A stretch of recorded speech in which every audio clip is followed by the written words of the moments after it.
is 7 p.m. and this is the meeting of the Bolton Select Board.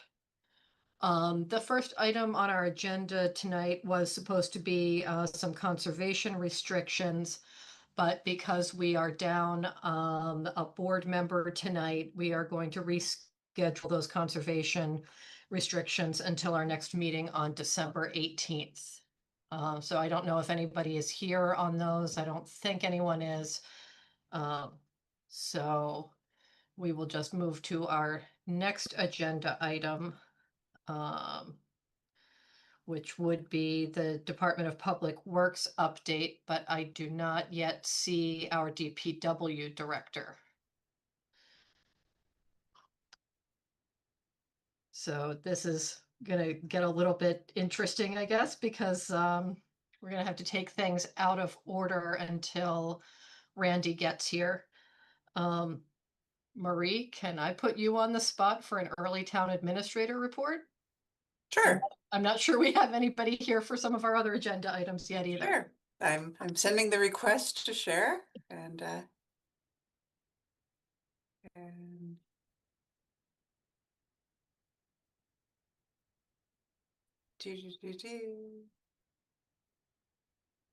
hold with music for one moment. All right. The update for the community. Alton Neshoba remains on schedule, and they are still planning the clubhouse, the mailroom building, and residential building 3 will have their certificates of occupancy by December 19th. They're likewise still waiting, though, for DEP approval. Folks who remember the culvert that was degrading in the back, the one behind Florence Sawyer, is now complete, and we are very psyched about that. For the roundabout, the Amarello's work is completed for the fall. They will be back in the spring for permanent pavement markings. The DPW director has put down fog lines and the like, and I know later on in the agenda there is a request for additional lighting. Forbush Mill open and some minor work remains, but it is unlikely there would be any further full day closures. There may be minor closures. The sort of good news, bad news is for the temporary disinfection, as we still remain under a boil water order, we'd received 3 quotes, and the lowest responsible respondent, RH White, was for $71,250. This is for basically dual systems, 1 installation in the public safety building, 1 installation in the library. The DPW director will be bringing this to advisory next Tuesday for a reserve fund transfer. No movement on our legislation, although Senator Kennedy's office had contacted me saying that they wanted to check in and reach out for another update. I will keep the board apprised with regards to schedules. We've received a grant from MIAF that was submitted by the police chief, which is great. And the conservation agent is currently working on a reimbursable biodiversity grant for the community garden site, of looking at either a native pollinator garden as well as some funds to offset any improvements to the existing fencing. Regarding the board's earlier acceptance of Moderator Way or approval of Moderator Way, today it signed a contract with New England Stormwater Management. They'd be performing the drainage inspection and then doing any associated work on those detention ponds. And last week, the planning director and I met with representatives from the International to discuss their preliminary and phased vision for small hotel cottages.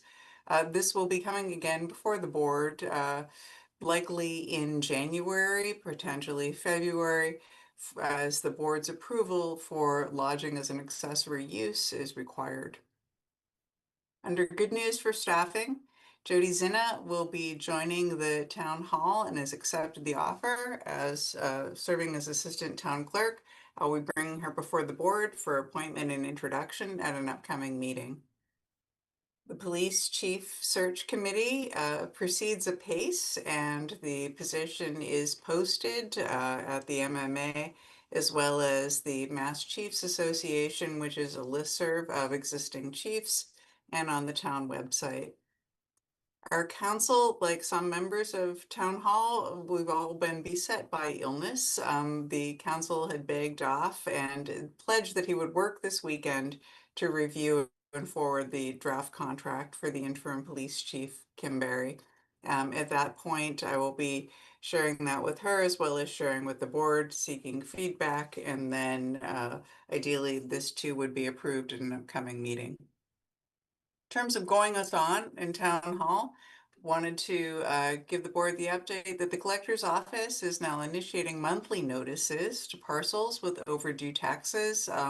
They've had a fair deal of success, and it's something that they're going to keep on keeping on. The town clerk, Kristen Zena, is planning for the town census, which will be being printed at the end of the month, and the dog licensing process to start in early January, typically around the second week of January. The fire department, although I'd mentioned, Alta Neshoba proceeds on schedule, they've been heavily involved in the Alta inspections. And we commend them because it is, it's not just a one and done or one and done for the multiple buildings, but successive radio tests. And on a different note, the fire chief has shared that the total advanced life support calls for calendar year 25 are approaching 2,500. We haven't had any movement from our website vendor who had begged off due to illness on a prospective website upgrade. And for those unaware, the Council on Aging had hosted an overview of the changes for the Senior Tax Work-Off Program. The program has been oversubscribed. As you're aware, the monies for this endeavor come from the overlay for abatements, exemptions, and senior tax work-off. By virtue of wanting to reach as many people and as many interested applicants as possible, the calendar year 26 program will be reducing the amount of applicants' hours and offset available so that more individuals can be accommodated, more prospective workers. Park and Rec has not resolved the field usage fees, and we'll be looking at that likely in January. Last night, advisory members attended a site visit or site visits for the DPW Houghton Public Safety Building and Library. And this is in prep for their meeting next Tuesday, which will be a discussion of revenue projections. And then internally only amongst advisory, discussing the capital requests. The tax rate classification hearing had gone off well, and we'd received notice on Monday that the tax rate had been approved. Neshoba Regional Dispatch District Admin Board, of which I'm the vice chair, voted today to accept Sterling as the 9th community. This basically means that they are full up, although with the acceptance of recent communities, they're able to keep assessments low. Tentatively, and most likely this will be voted probably early February, the fiscal 27 assessment will be increasing $834, which is commendable. And under not great news, Truck 2, as I had enclosed in an email to the board, is out for repair. That repair cost is in the vicinity of about $10,000. Out of due diligence, we're also having them check if the transmission had been affected. This is a result of, who knows, long story, but workarounds had been different configurations explored by the DPW director. Maybe we could save money by doing this. Maybe we could purchase a chassis and create a truck. But the timeline and lag on that for sort of configuring a reasonable truck was not feasible, as we need the truck during this snow season. Having it ready next spring is not workable. And on Monday, fiscal 27 budgets are due. And that's the TA report. Are there any questions? Thank you, Marie. That was great. Bill, any questions? No questions for me. Thanks, Marie. Alrighty. All right, so we're going to circle back to our second agenda item because I see we have our DPW Director, Randy Hagelin, And I also see that Leslie Case is here. So this is a departmental update from the Department of Public Works, which is one in a series of all of our departments that have been presenting to the select board. So Randy, do you want to just go ahead and sort of take us through your departmental update with a little bit of background and, you know, the information you Sure. shared with the board? I think a departmental update and just a little background on what we do on a day-to-day basis. I think it would be helpful to the board and actually to everybody watching. I'd like to thank, first of all, Leslie for assisting me in putting this all together. I don't know, Jenny, if you want to put the PDF up, or I would appreciate it. We'll go from there. I will do my best to keep it within the 15 minutes. It's a little few slides here.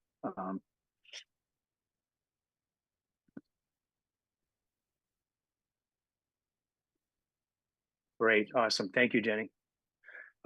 Just to give you a little idea, to give everybody an idea of what our department is. First of all, we strive to do the best that we can possibly do to provide the services to the town, to maintain and continue to improve the town's infrastructure, and to the benefit of the whole town, to make it a community that, you know, the community wants to be. There are 10 people in the department, 8 which are laborers, truck drivers, etc., and there's 2 administrative. You can see we've got all our names listed here. If you notice, very interestingly, I mean, we have several employees with more than 10 years worth of service. Leslie just celebrated her 10th year anniversary. Don Baum is 21 years with the town. Nate Berry is 25 years with the town. Scotty Dunells is 23 years with the town. Jim Penny is 15 years with the town, and Mike Soldi is 13 years with the town. Those are long-term employees, and they should be commended for their years of dedication. I think our department would not be what it is without not only those, but the staff that's shown here. Everybody contributes and does a great job providing the service of the town. Next slide, please. Something that most people don't realize is Public Works is identified or is a primary emergency responder. Normally, emergency responders, you think of police and fire and EMS. Well, in a lot of situations, those 3 can't get to a critical emergency without our assistance, keeping the roads open, whatever. And realizing that in 2003, President Bush actually issued a presidential policy directive recognizing Public Works employees as first responders. Now, again, it's not something we are well known for. We tend to do things, you know, in the background as a support role, but you know, it's something that needs to be done. If you look at the 3rd bullet down, it says that within the town's emergency operations plan, it's broken up by FEMA into several emergency support functions, and the Public Works is a specific function within the emergency operations plan. It's ESF3. And again, we're kind of the silent arm of public safety. You know, we help them and do everything we can to assist them providing their services. Next slide, please.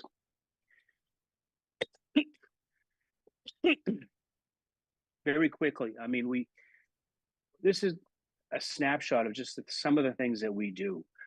We do snow and ice removal, road maintenance. Those are the common ones. People may not realize that we do building maintenance under Public Works. We also do all the property maintenance, which is the landscaping, the mowing of lawns, things of that nature.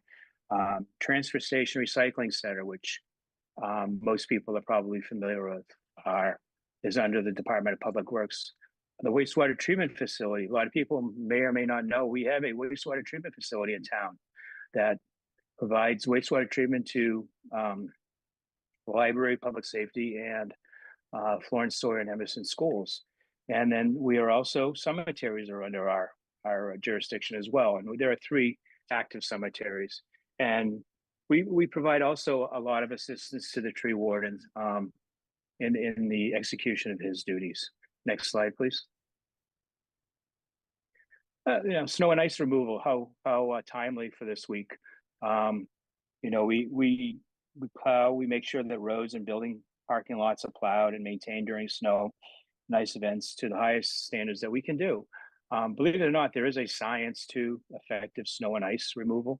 The days of waiting for the snow to accumulate to 4 inches are long gone. Um,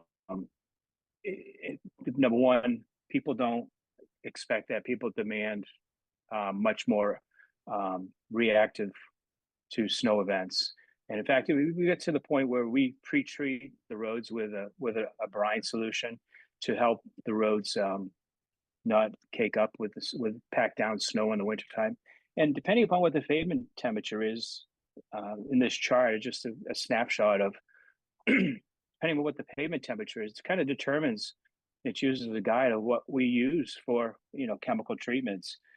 For instance, if the temperature is greater than 30 degrees and it's snowing, and you plow and you treat the intersections only, and sometimes not even the intersections. Generally, if it's a not heavily traveled intersection, you may not treat it, but heavier traveled intersections we do treat. We treat with regular salts, a treated salt, which is a permanganate, I believe, blend, and then we also have a brine solution with an organic in it that we use to pre-treat and also to wet the salt. And what it allows you to do is to use the effective amount of salt. The liquid allows the salt to work that much quicker on the snow and ice. And by doing that, you can use less salt of it. So it's pretty effective, and it's becoming an SOP for highway departments across the country. Actually, next slide, please.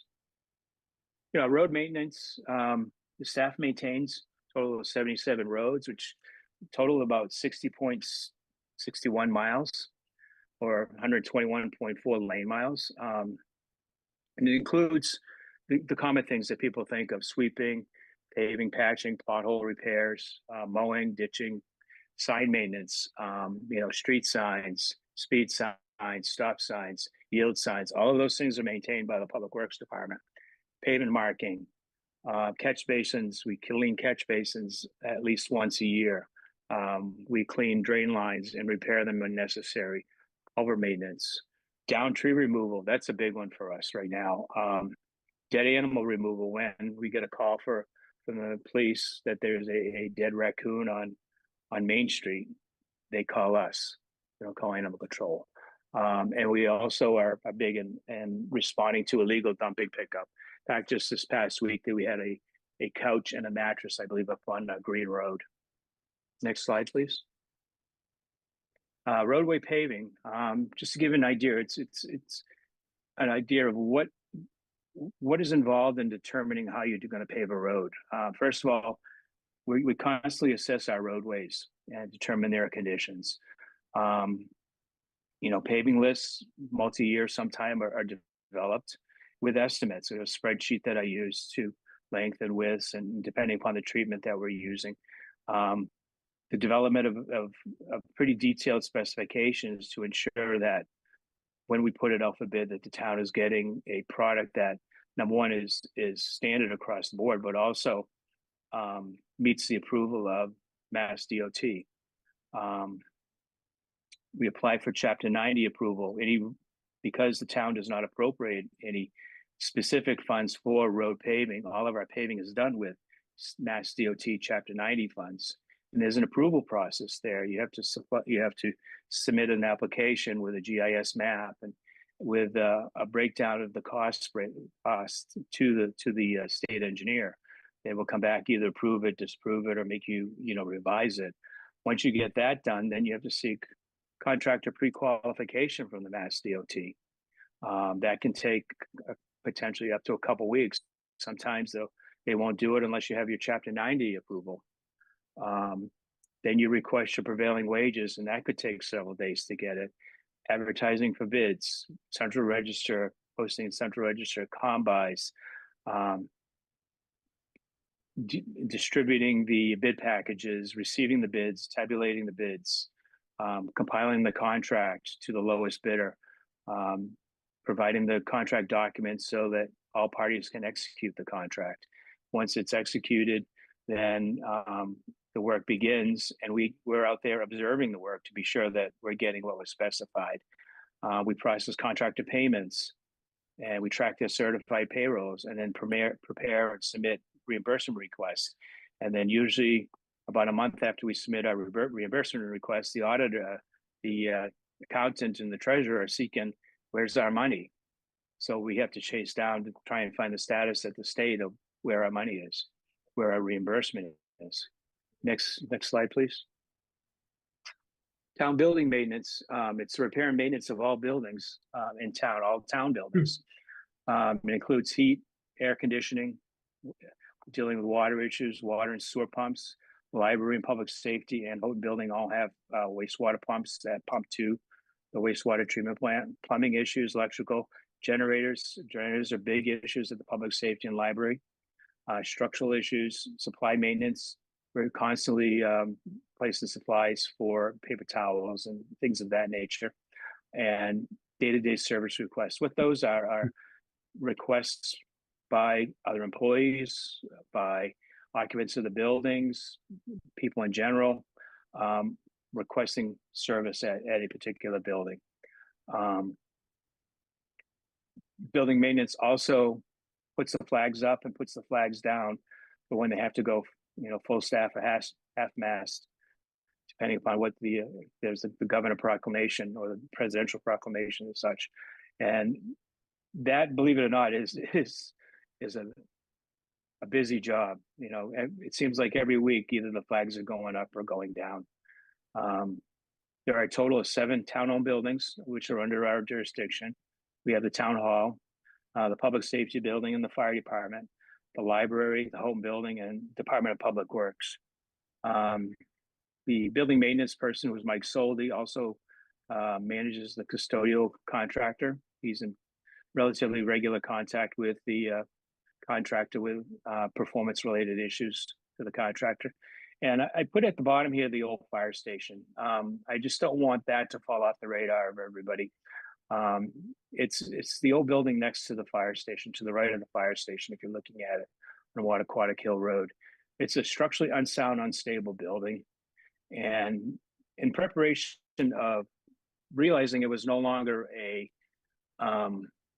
building that we could reliably use for storage or anything, Don Lowe was here, we did a hazardous materials assessment, and we removed all the hazardous materials, and we've actually prepped the building for demolition, and it's ready for demolition for if and when the funds are ever approved for that project. Next slide, please, Jenny. Town property maintenance. Now, property maintenance is landscaping, mowing, trash barrel maintenance. Yes, we are the people that go out and empty the trash barrels at the parks, at the Memorial Field, Common, and the conservation properties, wherever the town has refuse containers, we're the folks that go and change the bags and empty them. They also deal with illegal dumping on some of the conservation and local and parks. Primarily, we had a problem for a while on Memorial Field with people leaving stuff within the driveway, in the parking lot. Leaf pickup, obviously that's a big thing in the fall. Weed whacking, irrigation. We provide assistance to conservation with things there, down tree removal on trails, etc. Conservation trails. We get called for hanging bees nests in conservation property. We're the ones that go out and spray the bees nests if they're near trails. We deal with drainage issues on these properties, and seasonal preparations like making sure that the irrigation systems are blown out so that they don't freeze, things of that nature. He also, property maintenance, Nate Berry goes around and he places a lot of the snow sticks around town so that we don't cause damage with snow plows in winter. So you'll see a lot of that being done. Total properties that we maintain is 23 properties, which is approximately 42, totals up to 42 acres. Some of the properties are mowed once or twice a week, sometimes less than that. Some require more And beaches attention than listed. others. For instance, the Forbush Mill Field soccer, they sometimes request, mowing before their games. They may have, 2 or 3 mowings a week, depending upon, how the grass is growing in that period of time. But you can see there's a number of places that, we maintain besides the entries. buildings, Yes. you've got the town common, you got the historic house site on Sugar Road, Bower Springs, Forbush Mill Field, Fishire, the Horse Ring Field, Memorial Field, Persons Park, Pond Park, Sheep's Field. Now, I have to be honest, I didn't know the wastewater treatment facility was located at Sheep's Field. Tower Field, the town beach, West Cemetery, South Cemeteries. We also maintain the cemeteries. They're the ones that try and weed whack around all the graves, try and get them ready for Memorial Day. We also maintain the old Fry Cemetery, which is off of Berlin Road. And we also mow, and I want to clarify, we only mow and cut brush on the closed landfill, the grass. And that's usually done about probably once a month during the summer, something like that. And then they'll have a DP inspection, and they'll want some brush cut here and there, and we'll go and we'll cut any brush that happens to be growing. Next slide, please, Jenny. I think the transfer station, everybody knows the transfer station. It is our most direct and visible operation of the department, I think, to the public, because there's, weekly or bi-weekly interaction with the public at the transfer station. I believe that the staff down there, provides really good, exceptional customer service under a lot of difficult situations. Over the last few years, there's been a lot of changes in the rules and requirements for enforcing the rules, not requirements, but telling them to basically do their jobs and enforce the regulations that exist to improve the quality of the waste that's going out of our facility. And that creates great upset with the residents. And our employees down there hear that, and it makes it very difficult. They also deal with, waste bans and fees, any changes in general that may happen with the regulations, the change to to bags, and then the price increase in the bags was great cause of consternation for the staff down at the transfer station. They are kind of in a tough place. They're enforcing both town regulations and state regulations. For instance, the C&D prohibition of C&D disposal at our transfer station, that's a state regulation. We're not permitted to take that at our facility.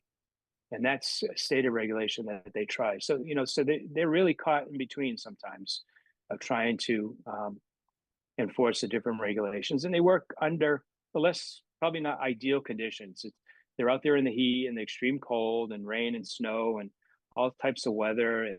And they don't have running water. They have limited sanitary conditions. There's a porta potty out back. You're not going to find a lot of people who will work in that type of environment, I think.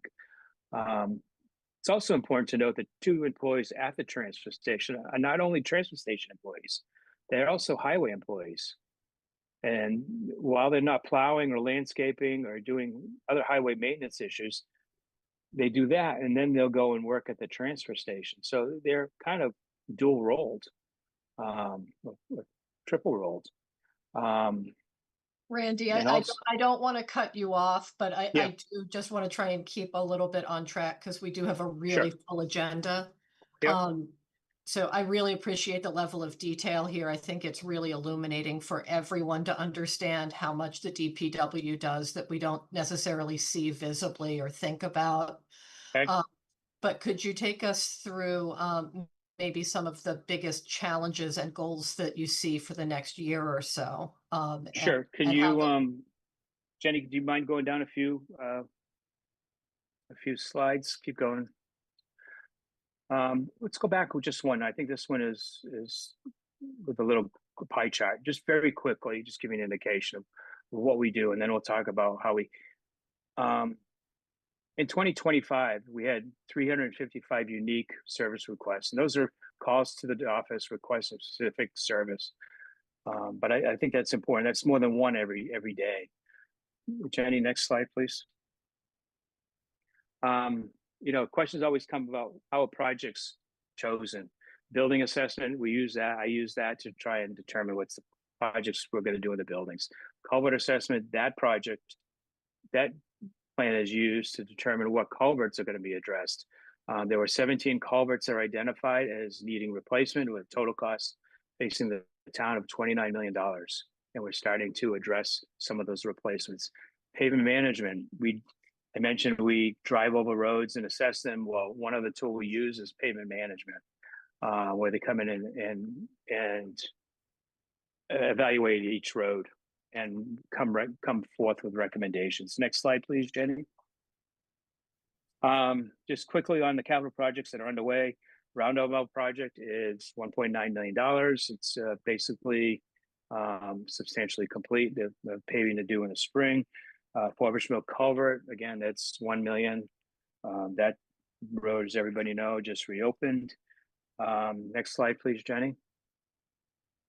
Another culvert that was on the assessment is needing replacement is culvert, Forbush Culvert number 1. That's under design right now. That's number 3 on the priority list. Its estimated project cost is $1.8 million. We also have a project under design for the culvert at Mechanic Street by Home Building. And the next year we'll be doing that Wilder Road paving. That was originally scheduled for a couple of years ago, but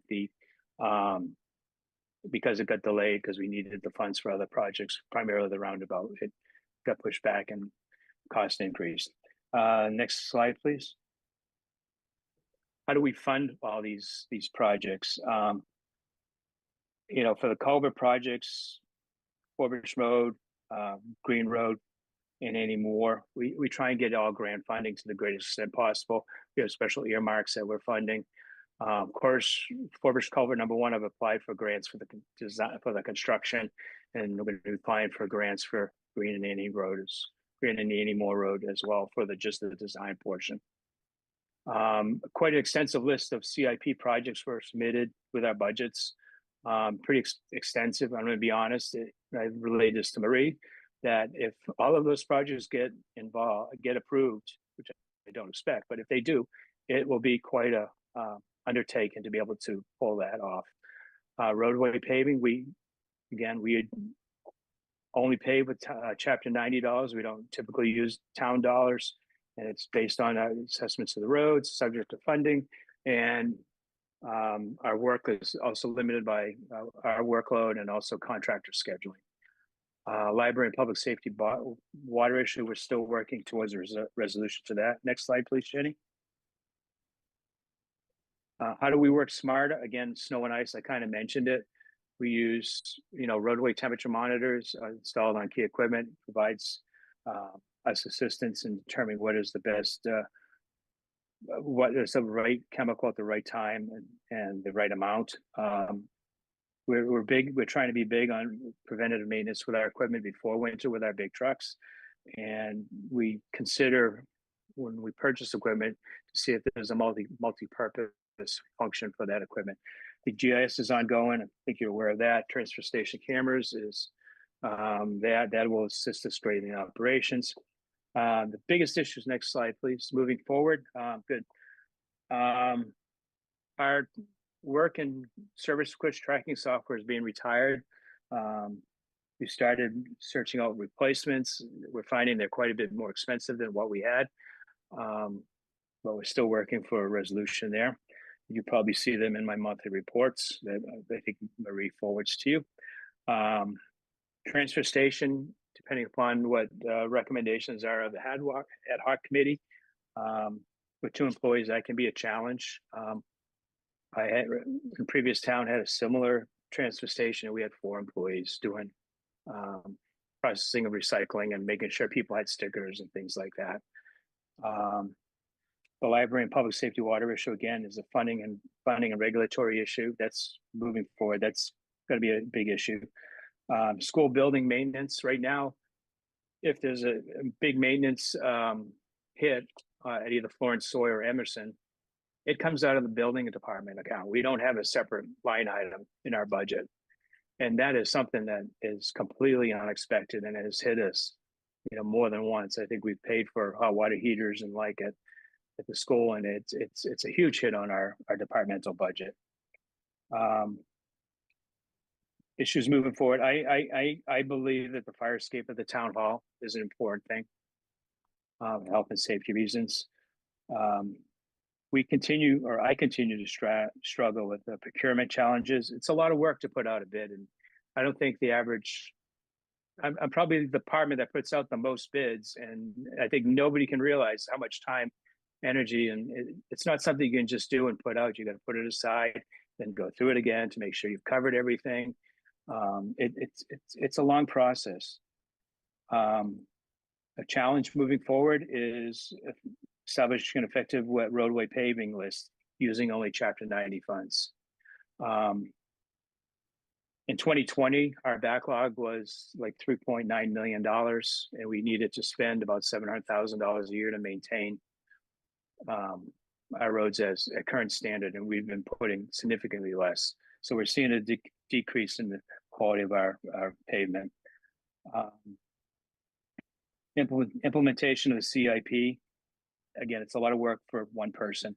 And the other challenge is with the fiscal calendar, your construction year is half over, basically, by the time you can, by the time you get funding, and especially with paving, our paving money didn't get approved until a few weeks ago. We got the money for FY26. A big, huge thing moving forward is NPDES Phase 2, which is National Pollutant Discharge Elimination System. We have got a waiver currently, but we've been informed we're no longer going to have a waiver because of the development in town, and I think primarily 580 Main Street. A similar town, Westminster, budgets $100,000 a year for compliance for this issue. It's a big thing, and we're moving forward on a lot of initiatives to try and get us going in that direction. We're mapping the catch basins where they're all located, things of that nature.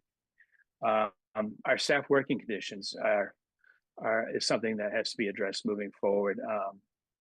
Our garage, I think, as people know, is pretty deficient. I mean, a lot of our equipment stays outside in all kinds of weather. It's non-code compliant. We have heating issues, plumbing issues, the bathroom, there's no shower, which current code requires a shower for our type of work. And one of the other challenges of the department is, the addition of, say, like added duties or responsibilities to the department without added support. Thought will be, oh, well, we'll accept, this road at town meeting because, oh, it's a new road.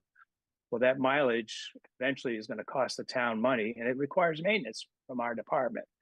And we all have to be cognizant that as the workload increases, that, with a finite amount of staff and funding, et cetera, we can only do so much with what we've got. So we need to know that as the town moves forward and continues to grow. Looking ahead, last slide, Jenny, please, is I want to assist and support the efforts to move the DPW facility to a more suitable location. We're not good neighbors. And I was at a planning board meeting last night where they talked about rezoning that whole area, and our property is a valuable little piece of property. And if we can move someplace else and make that property available for some type of beneficial redevelopment where the town would get tax revenue plus provide amenities to the residents, it would probably be a good thing. We're going to continue to capital repair and replacement to the greatest extent possible with the funds that we have. We're going to apply for grants when we have them available. But I will tell you, managing and administering the grants is a challenge in and of itself because they all have their own unique things to follow within each grant. They're all different. They can all be different. Some of them have deadlines, some of them don't have deadlines. At the very beginning, I talked about our employees, and I think regular recognition of our employees is important, especially for the dedicated years of service. As I mentioned, we're often overlooked. Public Works is a first responder. Police, fire, EMS can't get there if the roads aren't passable. We do our work unnoticed. We try to anyway. Try and do our work unnoticed and considered ordinary, which is often overlooked. I think moving forward, getting adequate funding for building repair and maintenance is going to be a thing. Continue to address major issues with the level funded budget is unsustainable. The two newest buildings are the two biggest money pits, for lack of a better term, cost wise. Marie's shaking her head. It's true. And I think anybody that advisory and anybody knows that the expenditures we've had in these buildings over the last few years is significant. And finally, I mentioned that one of our duties is we provide assistance to the tree warden. 8% of our calls in fiscal year 25 were directly related to tree issues, tree down, dead tree, etc., whatever. A majority of our non-winter overtime call-ins, which is you get minimum overtime call-ins, are for trees down in the road, blocking roads, taking down power lines, whatever. All of those things adversely impact residents.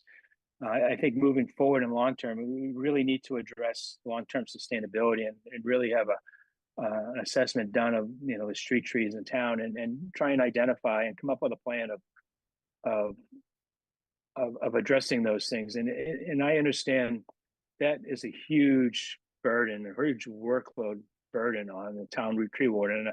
And I'm not looking to add to his thing because he's only a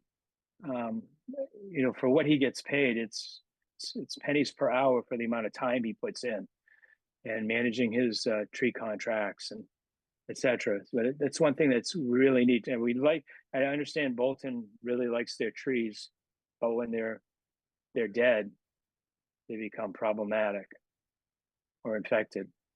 So that's all I have. Thank you. All right. Randy, thank you so much for that. That was so comprehensive, and we have a lot of people listening tonight, and I'm sure that we all have a much finer appreciation for what you're doing on a daily basis. You and all the folks at DPW. I don't have any questions. Bill, did you have anything? I don't have anything at this time. Okay. So thank you for that. And then we're going to move on to the next agenda item, which is also Randy, which is a proposed street light on 117 at the new roundabout. Do you just want to take us through that quickly? What the issue Yeah, very is? quickly. What you're Very proposing? quickly. With the construction of the roundabout, there are approach islands that come in from each of the intersecting roadways. And after it was constructed and painted lines and did it, we noted that if you're heading westbound on 117, it's dark as you approach that splitter island. And I think an additional light there would be very helpful. If you're heading eastbound on 117, there's actually two street lights on telephone poles right in a row that were already existing that help to illuminate that splitter island before you get to Classic Pizza. So my recommendation right now is to add at least one light. We can have it installed, put it up, and we can see how effective it is. If we have to add another one, we further east, you'll see a recommendation to possibly do that. I'm not looking to add any more lights within the actual circle itself. I think that is more than adequately illuminated. It's just the approach islands are what our concern is for safety. Okay, and can you just walk us through what that would look like? Is this a request that we make to National Grid, and do they take care of the installation? It would be a regular National Grid. It would go onto our normal street light list that we receive a bill for once a month. How it's been handled in the past is the board would approve the location, and the town administrator, through liaison with community relations or whoever, would arrange to have the street light installed. Would request to have National Grid install the street light and add it to our tariff. Okay, so what you need from us tonight is a motion to approve the request for a street light as shown on that plan. Yes.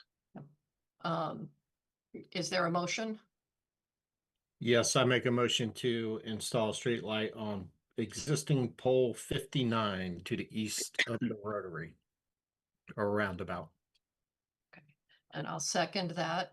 Roll call, Bill, Yes. and I am also a yes. So thank you for that, Randy. I think we've all heard from some residents mentioning how dark they found that area. So I think that'll be a good improvement. So thank you for, Like I said, if we find we need another one, I'll be back, but I think that'll be a great help. great, thank you. So the next item on our agenda is a discussion about the town buildings, most specifically maintenance and repair costs for the Houghton Building and Town Hall. Marie, do you want to take us through this, or is Randy gonna? No, sure. My impetus for asking was in reviewing the capital plan, which is in the shared drive, which has for fiscal 27 some major capital costs for both Town Hall as well as Houghton. In the case of both Town Hall and Houghton, these have been deferred. For the emergency egress at Town Hall, after confirming with Randy, this does not physically touch the building. It's in the capital plan for 250,000. The rear front entrance design, though, would in effect be something we do if we then wanted to bid the work. And that would put us over a certain threshold, 30% of the value, which would require us to bring the whole building up to code.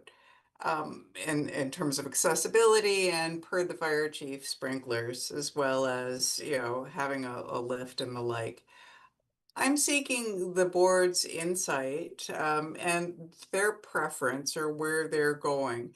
I don't view us at a tipping point, but we've got a couple of pathways ahead of us. And what I had done is look back at the last master plan and some of the concerns that were raised with the town hall and the acknowledgement of Houghton as a historic structure. And I want the board to ideally initiate a discussion of where are we going? Are we doubling down on the town hall? And, you know, if I run a back of the envelope calculation for expected costs for compliance, full accessibility, it ends up in the over $4 million range. If we bond it over 30 years, you know, is that the path? So I'm happy to follow the direction of the board. My interest is just wanting to, you know, say if we proceed down this path, just so you're aware, this is what the result would be. Yeah, so I think from my perspective, this isn't just what the costs are with regard to either repairing, renovating, or maintaining these buildings. It's whether if we did commit that money, these properties would meet the needs of the town. You know, my understanding from the building needs assessment that was done just a couple of years ago is that we really need 50% more space than we have at Town Hall in order to meet the needs of our residents and provide the services that we provide. So there's a question in my mind as to whether those renovations would give us a path forward to provide the services that we need to provide. I think it's a huge discussion that's going to require input from a lot of people because, you know, the two properties that we are talking about, which are Town Hall and the Houghton Building, are two of our most distinctive and cherished buildings in town, possibly the Houghton Building in particular. So I think that there are a lot of people who should be giving input in terms of how much this community is willing to invest in those properties and what we are expecting to get out of it if we do. Bill, do you have any thoughts that you'd like to share? I have one question. Marie, if I understand what you just said correctly, if we do the work on the back entrance to Town Hall, are you saying that would not trigger ADA compliance?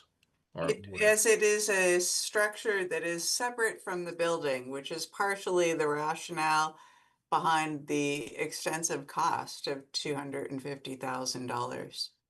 Okay.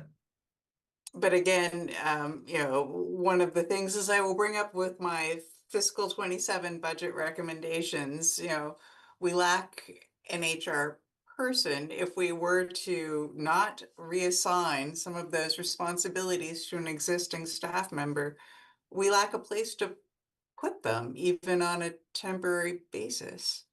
Yeah, so. Is there a possibility to use the Hilton building for town offices as well? It would mean, though, that either some of the existing paying tenants or non-paying tenants would be displaced, or we would be giving up our meeting room. Mm-hmm. So yes, but there's another trade-off. Yeah. So, and just to be clear, I mean, the scope of funding that's being requested or potentially requested for capital for town hall this year is $500,000. And that's for the repointing work, which needs to be done for any brick building. And the rear entrance. And that doesn't address the other issues, within the interior and, yeah, but I do think this needs to be a wider discussion with the community, because we would potentially be looking at renting space for our town hall employees to be able to do their jobs. And Marie, can you talk just a little bit, not that we're anywhere near this point yet, but what would the process be if the town elected to move town hall to another location and vacate town hall? As the owners of the building, this would be put out, again, similar to Randy's discussion of bidding, as a request for proposals. The select board can stipulate, though, and I would, if that is a path that is chosen, I highly recommend that the select board have an open process of getting feedback in terms of what stipulations you wish to put on the entity that would either be leasing the building and you are not constrained by a 3-year lease, or selling the building. But it's a process of you gather information, you through various means, community fora, etc., compile the request for proposals, making the determination, does the town wish to lease it in a long-term lease or not? And then, going through sort of a standard procurement process for real disposition of real property. But the town would have some control over future use and what would be done, the appearance and those sorts of things, how it would be maintained. Yes, I would went encourage down that the board to put that on as stipulations. Yeah. Yeah, so I think this needs more conversation, and I'd certainly like to do it when Brian is available as well. But my understanding of this is that we need to start deciding how we're going to allocate money for our fiscal year 2027 budget, and whether we want to allocate a significant component of our available funds to doing refurbishment and restoration and those sorts of projects on these buildings, or whether we would like to dedicate those funds elsewhere. Yeah. So, Yes. Bill, did you have anything else that you wanted to add tonight? No. I think the sooner we can have a broader discussion, the better, however.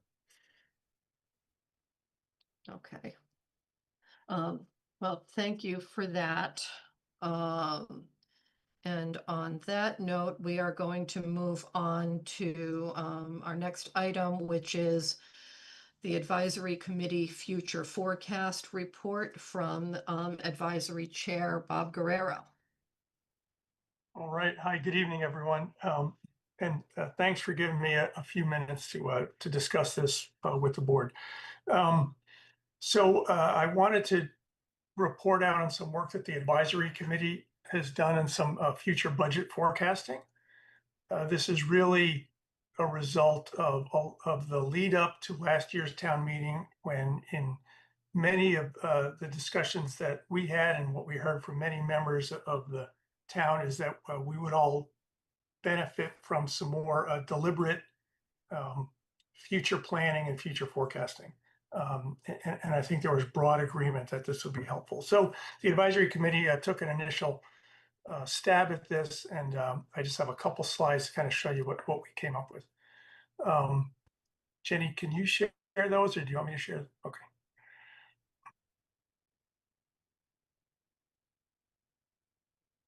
All right. So yeah, as we'll see, this is going to be a 5-year outlook. Okay, next slide, please, Jenny. So we developed a very simple model based on the budget spreadsheet that we typically use every year that you're very familiar with, and we varied a number of inputs on both the revenue and the expenditures side, and on the revenue side, the knobs that can be turned are on new growth, local receipts, and state revenue. And we were intentionally very conservative here. So you can see that there's very little growth there, other than we did build into the model an initial bump from the Alton Neshoba development. And then on the expenditures side, we actually, there's a capability to run 3 models simultaneously: a low inflation, a moderate inflation, a high inflation model. And in each case, salary and wages can be varied, insurance costs, benefits, all other expenses other than education, and then education is called out separately. And I say that this is a very simple model because all we do is, for example, if salary and wages in the low inflation model increases 3%, in this model, it increases 3%, exactly 3% every year, year after year. Which is obviously a very simplistic approach. A better model would be much more dynamic and tunable, but we kind of took the simple approach to start out with. And then because of that, the model runs out for 10 years, but the further out it gets, the less reliable the results are. So bottom line here is that this high-level model exists, and it's just a tool to help estimate the relationship between future revenue, future operating expenses, so we can roll that into some of the decision-making process. Okay, next slide, please. So we did an initial 5-year projection. Then again, we cut it off at 5 years because it's a little more reliable than just going out too far. And you can see the model inputs on the left. Again, revenue was intentionally kept at a very modest growth. And then we have both a low inflation, a moderate inflation, and a high inflation model that we're running. And you can see the values on the left. So the chart on the top shows the difference every year between the revenue we're taking in and the expenses for the year. And so the light blue bars are the low inflation model. And you can see that it stays positive over the 5 years. The purple bars are this moderate inflation model that's positive for a couple of years and then goes negative. And the red bars are the high inflation model, which is negative right out of the gate. So that's the yearly difference. But I think what might be more informative is the cumulative difference. Because, as you have if you have an excess, then you're kind of building that up year over year. Not that you can necessarily always roll that into your operating expenses, but it gives you additional flexibility, right? Because you can build up the stabilization funds, you can build up free cash, you can make capital investments that we think will reduce maintenance costs down the road. So provides additional flexibility and seems like maybe the best metric for evaluating how we're doing. On the flip side, when that cumulative difference is negative, it just represents that we're getting deeper and deeper into the hole year after year, which could be a problem. So on the bottom plot, you see that cumulative difference. And again, the light blue bars, the low inflation model, stays positive. It's quite sustainable. The moderate inflation model starts getting slightly negative after 4 or 5 years, and then the high inflation model is not a good scene. Okay, so the next slide. So this is basically table form of what I just showed, the cumulative difference between revenue and expenses for those 5 years. And so you can see the values in the low inflation model, and they're green because they're positive. And the moderate inflation model, the yellow boxes are when it starts to get negative, but it's still within 500K. And then the red boxes are more than 500K in deficit. So, you know, when I look at this, I think the takeaway for me is that keeping to the low inflation model, to those growth rates on the left, as much as possible is really what we should be shooting for, which is salary and wages at about 3%, insurance costs at 6%, and benefits at 10%. Most town expenses growing at 2.5%, and education expenses at 3%. And if we can maintain that, then you see this positive growth in the low inflation model over the 5 years. And so that number after 5 years, all the way on the right side, is about a $2 million difference between revenue and expenses. But obviously that's easier said than done, right? And just saying we want to stick to this model is some of it's in our control, some isn't. So I thought it would be worthwhile to look at what some of the factors might be that could cause this to change. Okay, next slide. So we varied the model a little bit to look at how sensitive it is to different factors. So now on this plot, in the first column is the baseline case that I just talked about. After 5 years, low inflation model, the baseline, we have about $2 million excess between revenue and expenditures. So then we held the education growth constant at 3%, but varied everything else plus or minus 1%. So if we're wrong and they grow 1% more than what we have in our model, then you're at the bottom of that middle blue bar where you're still positive, but barely positive. And if things are better than we thought and they grow at 1% less than what we predicted, then you're at the top of the bar. And now your excess is over 3 million. So that varies everything but education by plus or minus 1%. And then the final column over on the right, we held everything constant except education. And again, we varied education by 1%. And so if on the education side, we're off by, if the expenses are 2% instead of 3%, you can see we have a great excess of over 5 million. But if the education costs are 4% and everything else is held constant, now we're negative by more than $1 million. So bottom line here is that the future impacts of the operating budget are twice as sensitive to variations in that education number as they are to variations in all other expenses combined, which actually is not a huge surprise because the education expenses are 2/3 of the entire budget. So you expect it to have twice the impact of everything else. Now, when I say the education values, that's all of our education. It's the NRSD assessment plus the Minuteman assessment, which is 67% of the budget.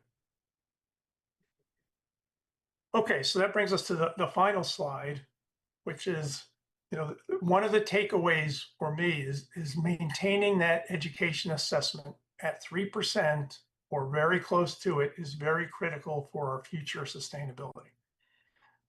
So I took a look at what that implies then for the Neshoba assessment, which is much larger than the Minuteman assessment. So if we said, well, what does a 3% growth look like for the Neshoba assessment? In this table here is the FY26 operating assessment, does not include new debt, but it's the operating assessment was about 19 million. If we were to increase that by 3%, then we would like to see on the Bolton side an operating assessment of about 19.6 million. But of course, we're just one piece of this, right? There are 2 other towns involved. And the breakdown of that assessment is given by a formula. In FY26, it just happened to be that we were exactly a third of that. So if you take the Bolton assessment and then extrapolate that out to what would that mean for the Neshoba Regional School District in terms of their operating budget, you triple that and it comes out to be a top line operating assessment target of about 59.5 million. So, that is one potential approach, which is to provide a target number to the school district and say, if we want to maintain our assessment limit at 3%, this would be the implication. This is what we would like to see. For something like this to work, it obviously would require agreement between all 3 towns, and we would have to look at what the tolerance is for the increase in all 3 towns. If Stowe, for example, said we could only tolerate a 2.5% increase, then there would have to be some agreement as to what's the total target for all 3 towns, because we can only be one number at the end of the day. Okay, so that's it. That's all the slides, and that is the report of the work that we have done. I think if you find this valuable, we can do this exercise every year in the fall. I think it's also worthwhile to kind of keep track of how we're doing and how we're measuring up to the various models that we've been predicting. Well, I really appreciate that, Bob, the amount of work that went into it. And, I think having gone through the whole override process last year, it's really helpful to understand what targets we might be looking to set as everybody does their budgets, what our tolerance is for numbers across all of the different departments, and obviously the school, which is the hugest part of our budget. We did invite our school reps tonight, just because we did want them to see the presentation and understand, just the concerns that that advisory is raising. I see Amy Cohen is here. So thank you, Amy, for being here. Bill, did you have any questions that you wanted to ask Bob? No, I've gone through this spreadsheet quite a bit, and thanks for putting it together, Bob. I do think it would be very worthwhile to do this on an annual basis, and at the very least, see how the modeling is holding up to real world situation. Amy, I don't want to put you on the spot, but I just did want to see if you had anything that you wanted to add or any questions that you had in terms of the numbers in the slides and how that was presented. No, that presentation was very informative and straightforward. I think I'm always appreciative of any effort to open up a dialogue and share information. So for that, thank you for the invitation. At this point, I'm just going to listen and try to be an avenue of two-way communication between the select board and the school committee. So I don't have any questions, but I appreciate the presentation, and I'll be in touch with Bob if I do. Thanks. Great. All right. Well, I don't have any questions either. So Bob, thank you very much. Amy, thank you for being here. And we will have many more discussions about the budget to come. I'm sure. We're looking forward to it. All right. Thank you. Thank you, you. Bob. Okay, so the next item on our agenda is the ad hoc transfer station work group report. I see we have quite a few members of the ad hoc group here tonight, and I appreciate you all being here. Unfortunately, Brian Boyle is not able to be here, and I think this would be a better discussion if he was present. But I would like to at least start the conversation. just in terms of presenting what the findings of the group were. And I know Marie has some recommendations of her own. So Marie, did you just want to start out kind of a high level discussion, and then we can invite the members of the ad hoc group to add anything that they'd like to add? Certainly. Again, I wanted to thank them for their participation for multiple meetings. It was a true ad hoc group. Show up when you can, and just provide your perspective. The main thing, which I believe the board had spoken about at an earlier meeting, is that folks in town are very committed to the transfer station and interested in how to make this sustainable and fair to the residents. And there's a great deal of interest on that angle. I had sent to the board that, my perspective also with regards to an interest in financial security is shared. But one of the things that the group had not been able to focus on was actually a lot of the indirect costs. And to that, I'm indebted both to Leslie Case of the DPW as well as my own perspective. So should the board make decisions, and I hope that you've had a chance to read the summary report, acknowledge that there are indirect costs that are borne by the staff at the transfer station, the staff at the DPW, as well as the staff at Town Hall. And so with that, I just want to turn it over to the folks who'd been ad hoc committee members with my thanks. So if anyone from the committee wants to, or from the ad hoc group wants to unmute and just share their thoughts and discuss recommendations, we would appreciate it. Well, I could start out. Hi, everybody. I'm Mike Ruderman. I conducted a bunch of the surveys with folks at the transfer station, and we really got a lot of feedback. And I think the feelings about the transfer station are incredibly strong, even amongst the people who use it, certainly amongst the people who don't use it. And I think some of the themes that came out pretty clearly was, first of all, we needed to let everybody get over some of the anger they had over the recent increase in the bag fees of 100%, the timing of us coming together after a fairly contentious override meeting, and there's still a lot of pent-up agitation about the high school and what that costs. So that flavored a lot of perspectives. I will say that most people, and again, this is primarily the folks that use the transfer station, most of them are supportive of it continuing, but a good chunk of them, if not almost all of them, believe that it should be funded as part of the tax base.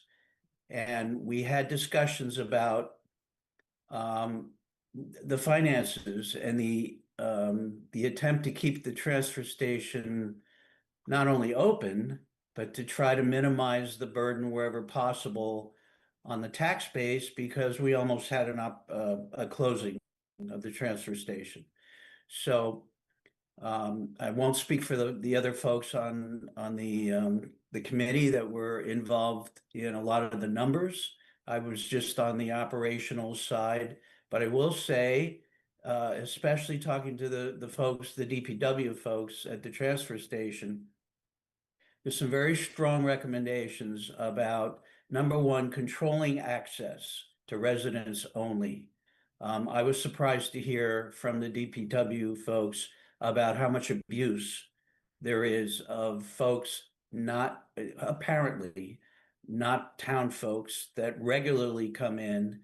And when the transfer station is closed, some of those folks just leave stuff out at the gate. So there was a strong issue about controlling access to residents only, and that, of course, kicked off a discussion about, well, how do we do that? How can we best do that? I should also say that part of the intent of the group was to see if we could make the transfer station at some point self-sustaining. And so trying to complete with those two issues, we came up with recommendations that said we should implement a sticker system to be attached to the car, both to control access and identify residents only, as well as to raise additional revenue. You can imagine that that discussion created a lot of different perspectives. We'll just put it that way. But I think the reality is that we're going to have to continue to charge for bag fees.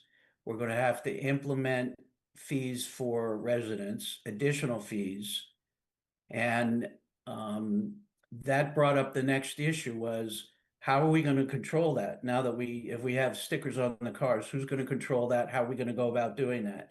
So we ended up really with two options that are almost at the opposite ends of the spectrum.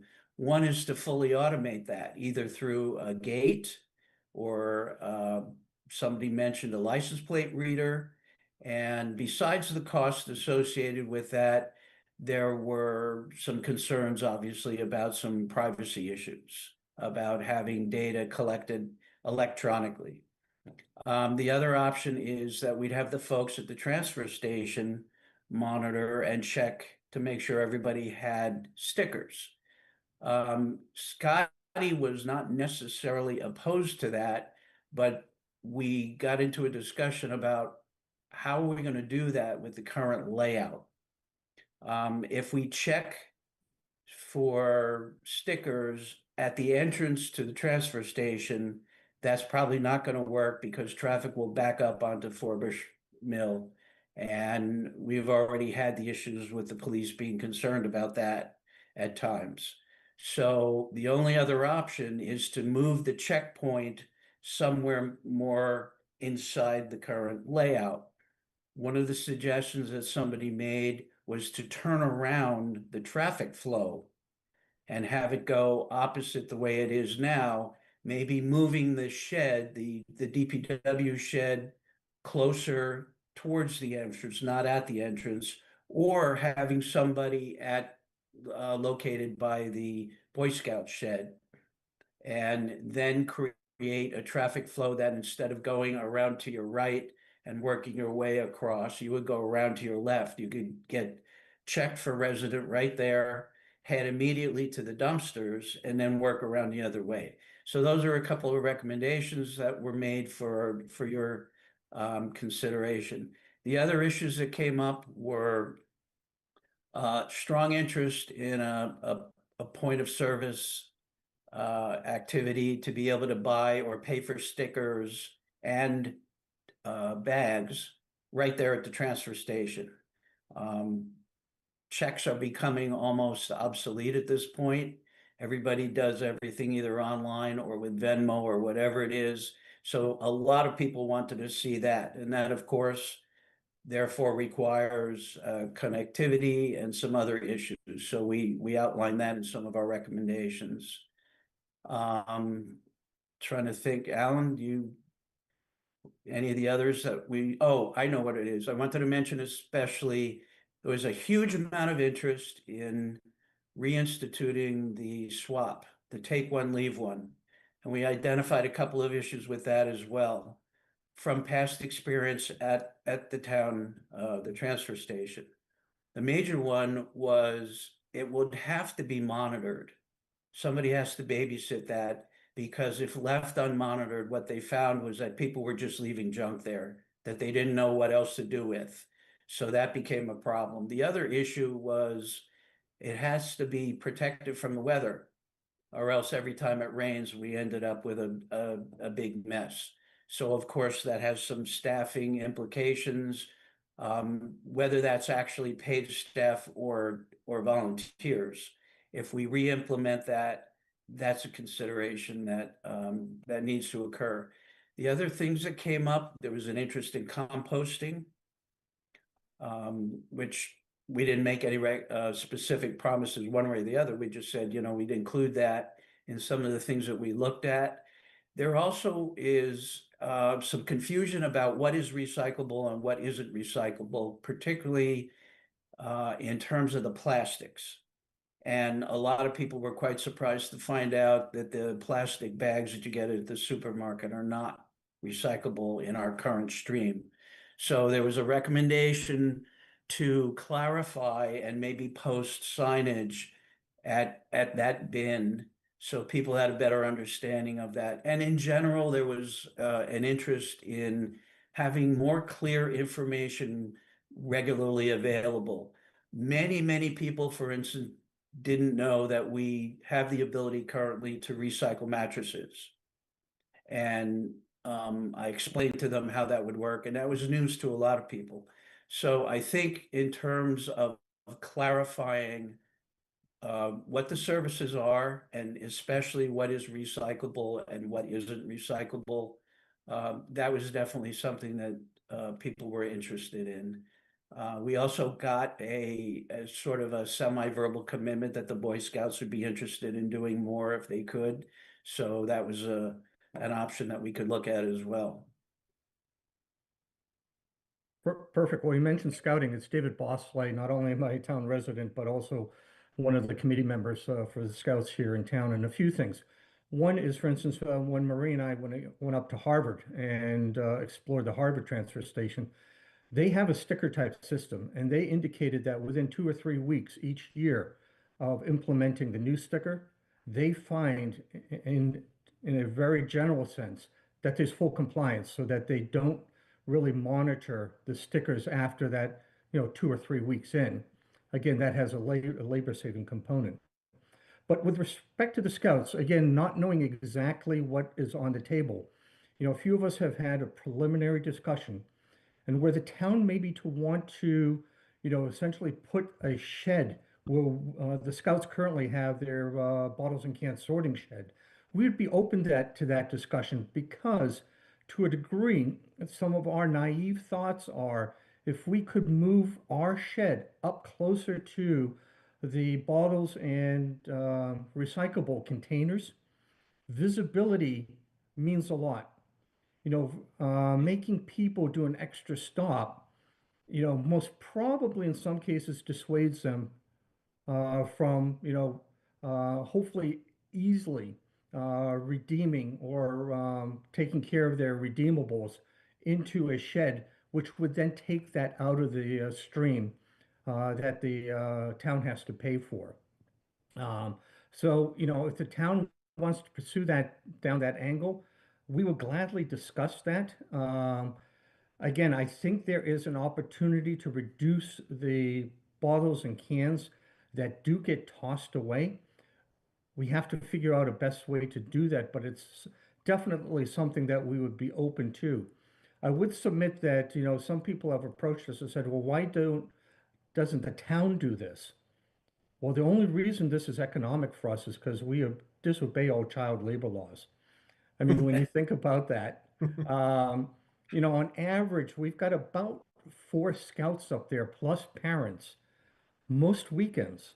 And you're looking at, something in the range of 12 to 24 hours of labor each weekend.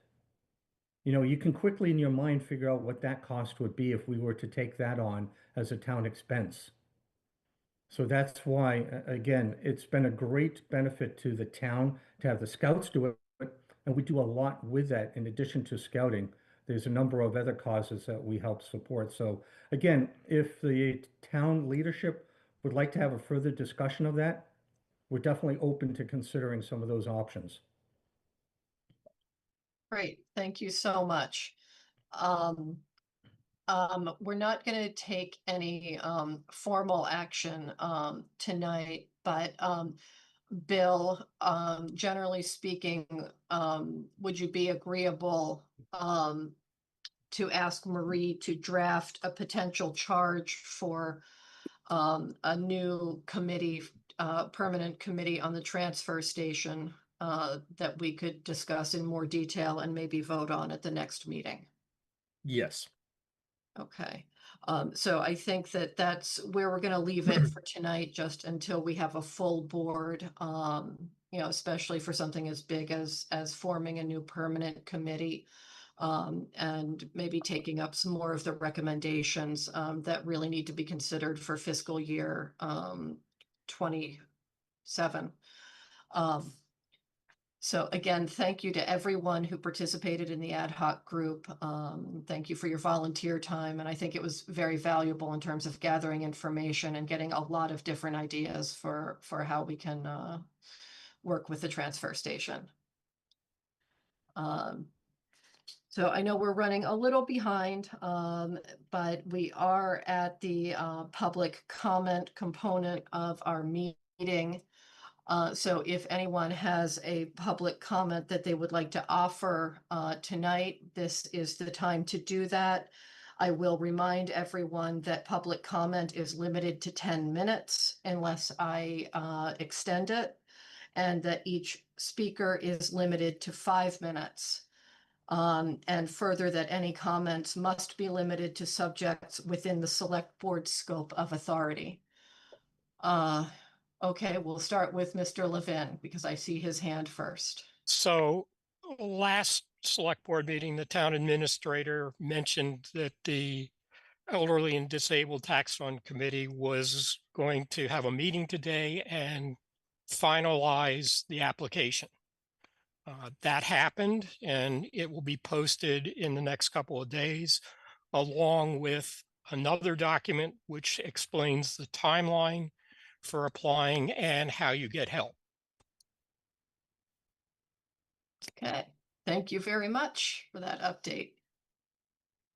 Okay, the other hand that I see raised is Mr. Tyler Hensler. Can you please state your name and your address, please? Yes, good evening, everybody. My name is Attorney Tyler Hensler. I'm from Upton, Canal, and Devlin, which is located at 112 Water Street in Boston. Joining me is Christopher Green from Daignault Liquors. We're here to provide just a very quick update to the Select Board with some information regarding the renewal of the package store license held by Daignault Liquors. As the board is aware, this store closed in June of this year.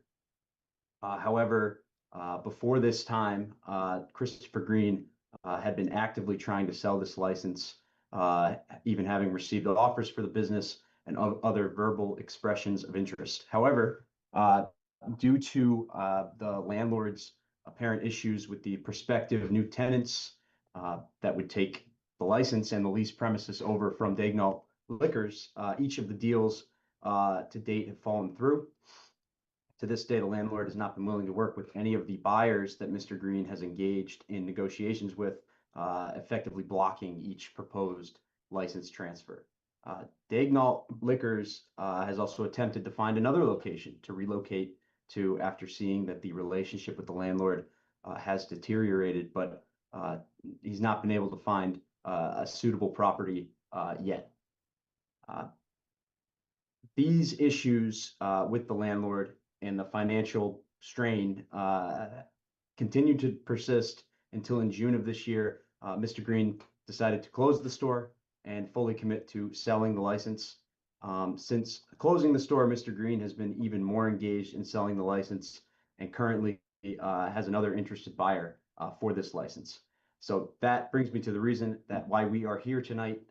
We are requesting that despite any issues that may have been brought to the board's attention previously, we ask that the select board renew the Daignault Liquors license at the December 18th select board hearing in order to give Chris more time to sell the license or in the alternative, relocate the store, basically to make sure that the license does not go unused.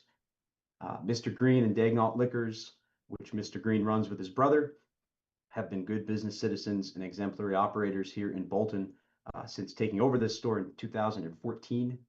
They have not gotten a violation, and they have always conducted business in a professional and responsible manner. They are a local family-run business. Both Mr. Green and his brother live nearby in Hudson, and they have to compete as a small family business with the large chain stores. Having closed, this license is essentially the business's only asset. The board, as the local licensing authority, has the discretion to renew the license and thereby allow for more time for Mr. Green and Dagnall Liquors to either relocate or transfer this license. Applicable case law, mandates a period of 6 months after a formal revocation hearing for a licensee to either transfer or use a license that is not being currently used. I bring this up to highlight that this is not a situation where a licensee is hoarding a pocket license for personal gain at the expense of the town. Mr. Green is actively pursuing buyers and alternate locations and should be able to ensure this license is put in use in short order if the board allows the renewal of the license in 2 weeks' time. We therefore ask that the board respectfully consider renewing the license at the December 18th Select Board meeting and allow Mr. Green and Dagnall Liquors the opportunity to transfer the license in the coming months. With that, we thank you and the board for your time tonight, and we're happy to take any questions. Okay, thank you for that. I do just want to be clear that this is not a scheduled agenda item. This is not a matter that is before the select board this evening. This is a matter that will be before the select board on December 18th with all other annual alcohol licenses. So the board will not be engaging in dialogue or asking any questions tonight, but I do appreciate you having been here. So thank you. Thank you for the opportunity. Moving along, we already covered the town administrator's report, so we are on to select board business. I have just a couple of announcements. The first of which is thanks to Parks and Rec and the commissioners and the volunteers who helped with the town holiday tree lighting on Sunday in the drizzly, damp weather. We still had a great turnout, lots of kids. Santa was present. So thanks to all of them for their work. And my only other announcement is that the Toys for Tots drive is still being conducted by Bolton PD. Collections of unwrapped toys are being accepted at Bolton Orchard, Town Hall, Public Safety Building, and the library, and must be turned in by December 8th. Bill, did you have anything? The only thing I have is I would recommend that on the December 18th meeting, we discuss sending a letter to the Neshoba Regional School District Superintendent and also the Finance Director, expressing some of the concerns regarding our budget and their assessment. Okay. And I Sounds think it like- would be best if that was signed by both the advisory committee and select board. Okay, so we will put that on for December 18th. Any select board reports, Bill? No. Nothing from me. The next item is considering the recommendation of the Economic Development Committee to appoint Alan Levin to the recently expanded additional seat. I don't know that we have anybody here from EDC. I'm not sure that we need anybody here from EDC. But I see Mr. Levin is here. Bill, did you want to have any discussion about this? No, I appreciate the time that you've spent, Mr. Levin, and your willingness to volunteer. And I will echo that. Thank you for your involvement and your dedication. And I would entertain a motion to appoint Alan Levin to the open seat on the Economic Development Committee for a term to expire on June 30th, 2026. So moved. I will second that. Roll call, Bill, Yes. and I am also a yes. So thank you, Mr. Levin. There is also a request from the Agricultural Commission for a select board liaison. I think that they had been looking for some direction in how to fulfill their mandate to assist in the master plan. And rumor has it that that Bill, you might be interested in being a liaison to the Agricultural Commission. Is there any truth to that rumor? That is very much true. I would be happy to. All right, well, then in that case, I would make a motion to appoint Bill Nichols as the select board liaison to the Agricultural Commission. I second that. Okay, roll call, Bill, Yes. and I am also a yes. And then next on the agenda is the entertainment licenses. One of them is for Slater's and one of them is for the winery, for Neshoba Valley Spirits LTD. Both are looking for annual licenses. I know I have them here somewhere. So Slater's is looking for an annual license for weekdays and Sundays. And the winery is looking for an annual license on Sundays. Bill, were you able to review the packages? Did you have any questions or concerns about them? I do not have questions or concerns on either one.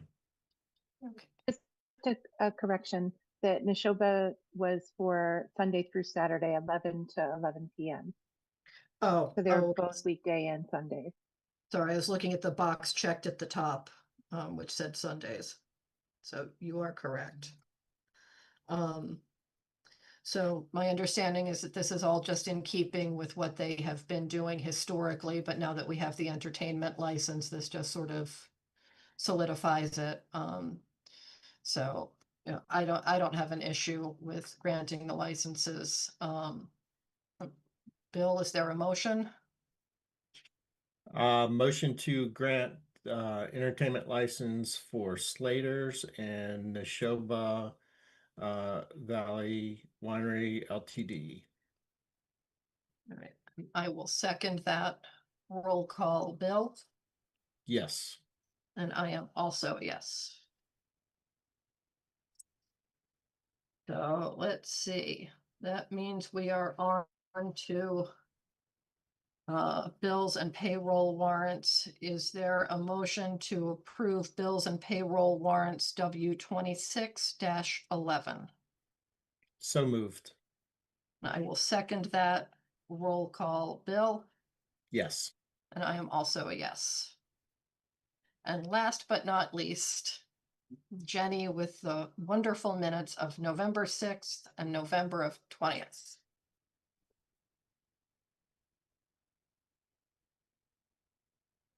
Both have changes. I'll share the 6th first.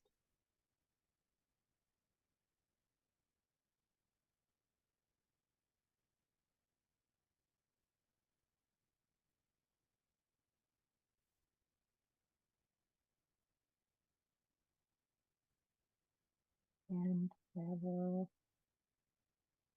also share the 20th. We could do one vote for time saving.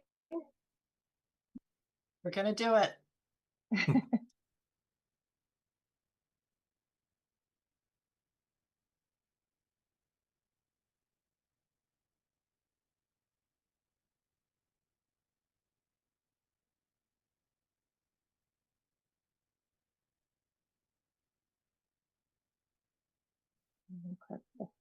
Right.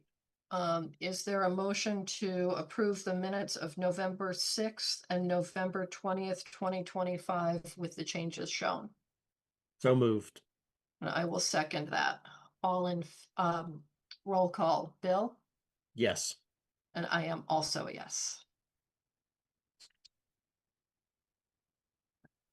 I think that does it. Is there a motion to adjourn? Motion to adjourn. I will second that. Roll call, Bill, Yes. and I am also a yes, and the time for the record is 8:39 PM. You made it, Kate. Impressive. Run to the train, Kate. All right. Good night, everybody. Good Good night. night.